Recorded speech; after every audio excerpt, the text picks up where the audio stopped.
There are sorrows that don't come with tears. There are wounds no one can see. I once thought I had died, not the death of the body, but the death within, until one morning in Tibet, when an old woman handed me a prayer bead, and I broke down in tears before the gates of Jokang Temple. And that was the first time I felt alive again. For a long time, I felt nothing at all. Not sadness, not joy, no pain, but no relief either. Every morning, I simply knew I was still breathing, but I didn't know why. The world around me kept spinning as usual. News, traffic, work, half-hearted conversations. I still went to work, still smiled, still replied, "I'm fine," whenever someone asked. But inside was a void, lingering, endless. Like I was existing, but not really living. Once I watched sunlight pour through the window. It was oddly beautiful, golden, gentle, like a silk thread weaving through space. But I felt nothing. No stir, no awe, no emotion. I just looked at it, like staring at an old photograph where I no longer recognized myself. And then, one night, I cried. Not for any specific reason. Nothing had just happened. I just suddenly realized I didn't know who I was. I couldn't remember the last time I truly felt alive. Like someone lost in a foggy forest. No one could hear the call, and I no longer had the strength to call out. I called it depression, but to me, it didn't feel like an illness.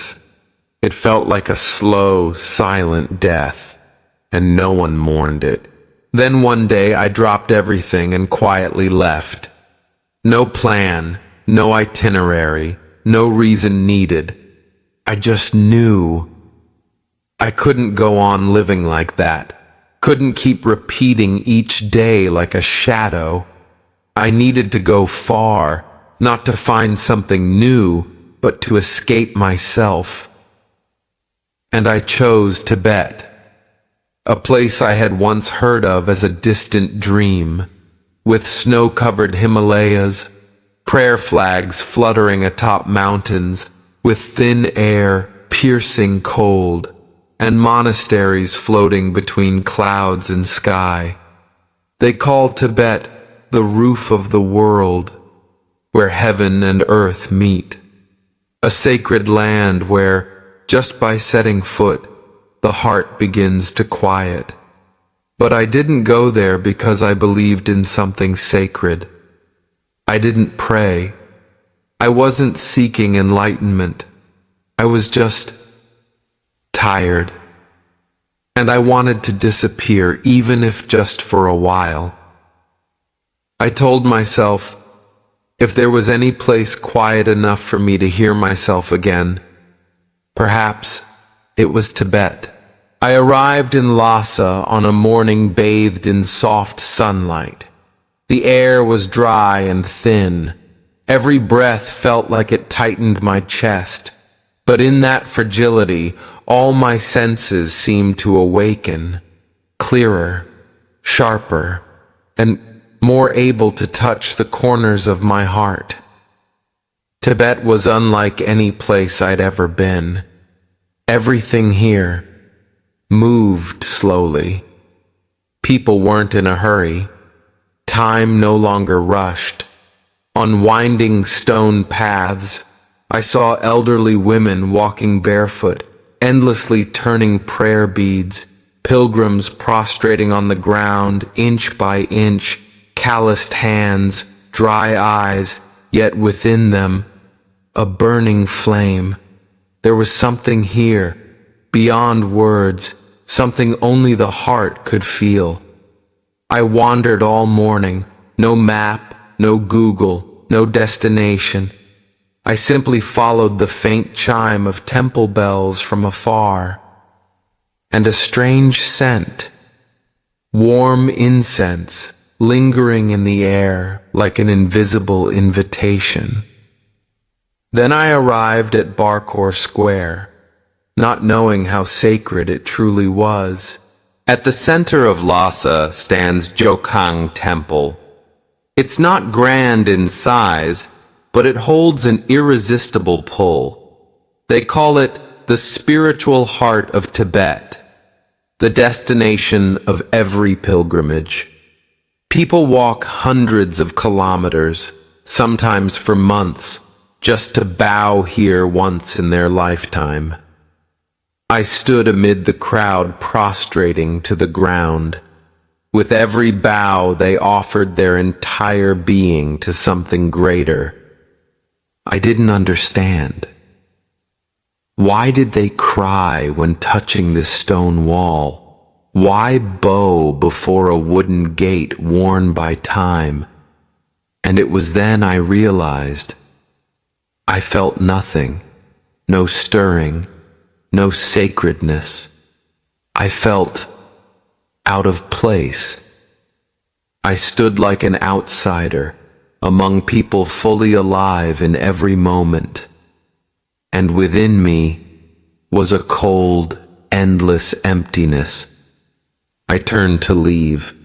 I thought perhaps I don't belong here, but right then, a hand gently touched my shoulder. It was a tiny, elderly woman, her face lined with time.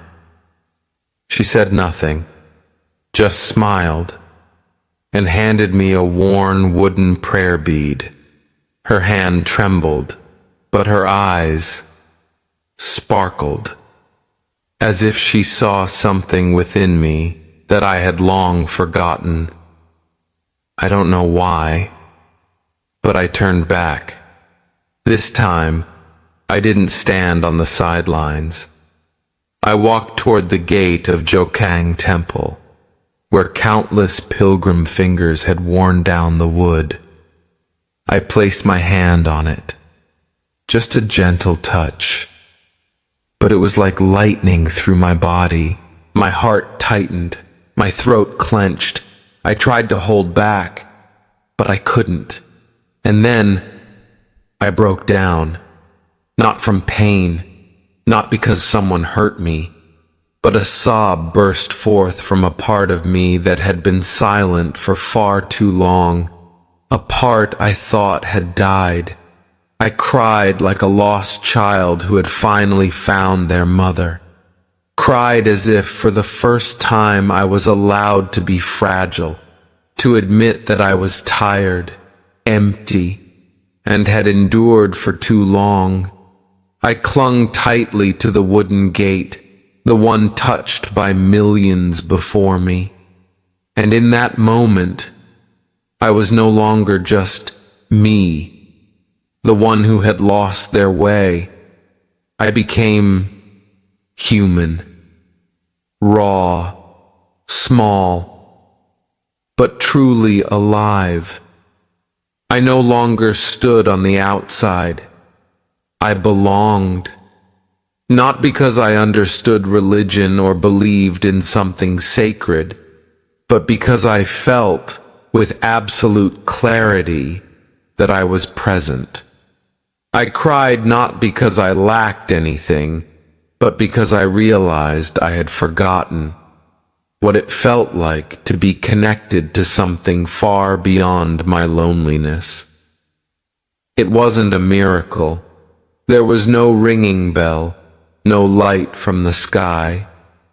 Just life, after years of silence, quietly flowing back into me. I heard a faint heartbeat within my chest, felt the warm tears slide down cold cheeks, and for the first time in many years, I no longer wanted to disappear.